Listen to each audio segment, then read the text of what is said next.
तो जो चार आर्य सत्य उन्होंने बताया, संसार में दुख है, दुख का कारण है।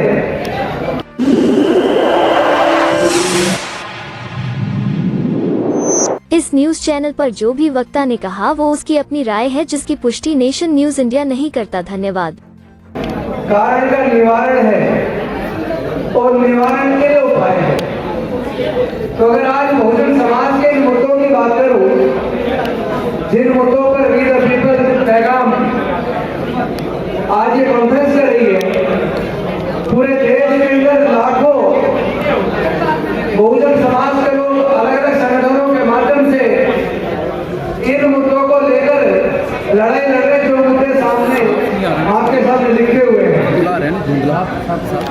यानी कि हमारे मन में कोई पीड़ा है, दुख है, उस पीड़ा को दूर करने के लिए हम कॉन्फ्रेंस कर रहे हैं। लेकिन वो पीड़ा जो है, उस पीड़ा के कुछ कारण हैं और उस कारण के लिए कुछ निवारण है। उस निवारण में सबसे बड़ा निवारण तो हमारे अंदर पल रहा अहंकार। हम बहुजन समाज के लाखों संगठन, अनुसूचित जाति, जनजाति, पिछड़े वर्गों के और माइनॉरिटीज के लाखों संगठन चल रहे हैं, लेकिन ये लाखों संगठन मुद्दों पर भी एकजुट नहीं हो सकते। चुनाव जीतना तो दूर की बात है, चूंकि जो हम मांग रहे हैं सरकार से, हम जातिगत जनगणना की बात कर रहे हैं कि जातिगत जनगणना होनी चाहिए, जिसकी जितनी संख्या भारी उसकी उतनी हिस्सेदारी होनी चाहिए, सरकारी ठेकों में हिस्सेदारी होनी चाहिए। लेकिन ये जो मांग किससे रहेंगे, कौन देगा? देगी सरकार।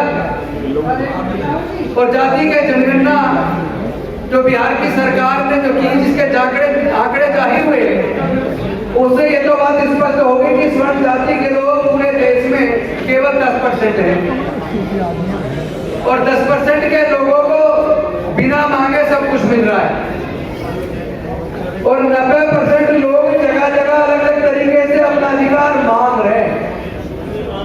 ये 90% लोग मांग क्यों रहे?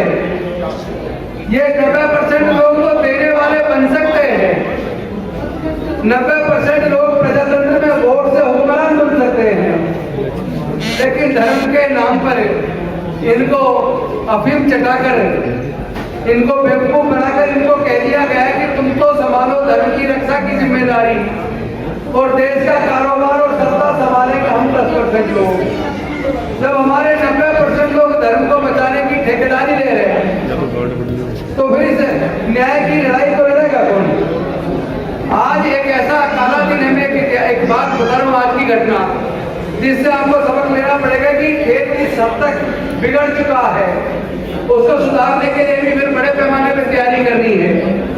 आपको पता है चंडीगढ़ के अंदर मेयर का चुनाव था और उस मेयर के चुनाव में कांग्रेस और आम आदमी पार्टी मिलकर चुनाव लड़ी। उनके पास 20 वोट थे, भारतीय जनता पार्टी के 16 वोट थे, यानी 20 वोट एक तरफ थे तो आम आदमी पार्टी और कांग्रेस का मेयर बन जाना था और 16 वोट लेके बीजेपी को विपक्ष में बैठना था। लेकिन उन्होंने 8 वोटों को इनवैलिड करार देकर अपना मेयर बना लिया। इसी तरह ईवीएम के माध्यम से जो इलेक्शन कमीशन ऑफ इंडिया की ईवीएम जो ईवीएम मशीन बनाती है बीईएल, उसमें 7 में से 4 डायरेक्टर बीजेपी के पदाधिकारी हैं और टेक्निकल एक्सपर्ट कमेटी जो सॉफ्टवेयर बनाती है ईवीएम के लिए और टाइमर का इस्तेमाल करके ईवीएम के द्वारा आपके वोट की चोरी, जो बहुजन समाज के नेताओं को वोट देना चाहते हैं, उनकी वोट को चोरी करके वो जातिवादी लोगों को दे रही है। तो उस ईवीएम को हटाए बिना आपकी सत्ता आएगी कैसे? तो ये एक आंदोलन तो बनाना पड़ेगा, पर बनेगा तब जब हम लोग भी जैसे उनके आरएसएस के लोग गांव-गांव में जाकर, हमारे परिवारों में जाकर हमारे बच्चों का ब्रेन वॉश कर रहे हैं, और एक तरफ हम लोग हैं, हम लोग केवल मंचों पर भाषण कर रहे हैं। हम लोग भी तो क्या गांव में जाके अपने लोगों को समझा नहीं सकते? धर्म के नाम पे हमारे लोगों का इस्तेमाल हमारे बच्चों का वो लोग कर सकते हैं। तो क्या बहुजन समाज के इन मुद्दों को हासिल करने के लिए हम गांव-गांव में जाके बहुजन समाज के युवाओं को, युवतियों को इकट्ठा करके समझा नहीं सकते क्या? अगर हम केवल अपने बहुजन समाज के वोट को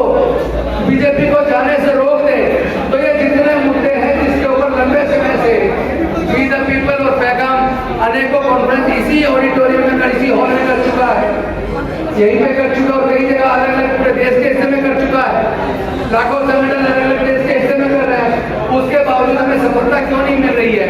क्या विद्वान लोग उसको समझेंगे नहीं?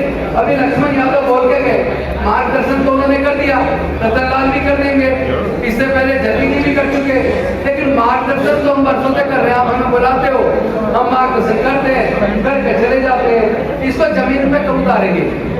वक्ता बुला रहे हो, आप सुन भी रहे हो, बड़े ईमानदारी से सुन रहे हो और बार बार सुन रहे हो, सुनने वाले भी वही हैं, सुनाने भी वाले वही हैं। लेकिन क्या गांव का जो देहात में हमारे बहुजन समाज का मजदूर है, जो उनके खेत के ऊपर निर्भर है, जो उनकी फैक्ट्री के ऊपर निर्भर है, उसको कौन समझाएगा? उसको जाके जब तक हम समझाएंगे नहीं, उसको जब तक बताएंगे नहीं कि उसकी हकमारी कौन कर रहा है, कैसे कर रहा है, इस हकमारी से बचने का तरीका क्या है, उससे बचने का रास्ता कौन सा है, जब तक हम अपने युवाओं को युवतियों को नहीं बताएंगे। क्योंकि हम जहाँ भी मीटिंग करते हैं महिलाओं की संख्या कम होती है, पुरुषों की संख्या 90% होती है, लेकिन जब कोई कथावाचक आता है उसके अंदर हजारों लाखों की मात्रा में औरतें होती हैं और ज्यादातर बहुजन समाज की होती है।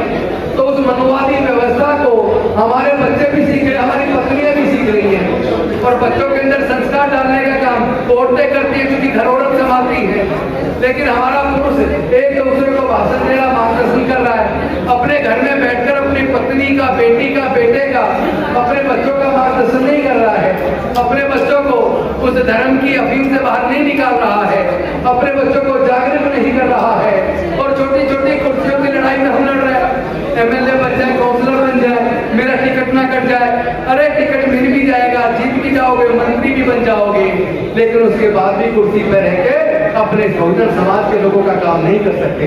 याद रखना, अरे कुर्सी तो वैसे भी टेम्परेरी होती है, सबको डर है मेरी टिकट कट जाएगी, अरे ये टिकट देने वाले संख्या में इतने कम है, अगर हम सब एकजुट हो जाए तो ये हमारी टिकट काटने वाले कौन होते हैं, हम इनके टिकट काट देंगे, हम काट देंगे, ये ताकत हमारे अंदर है।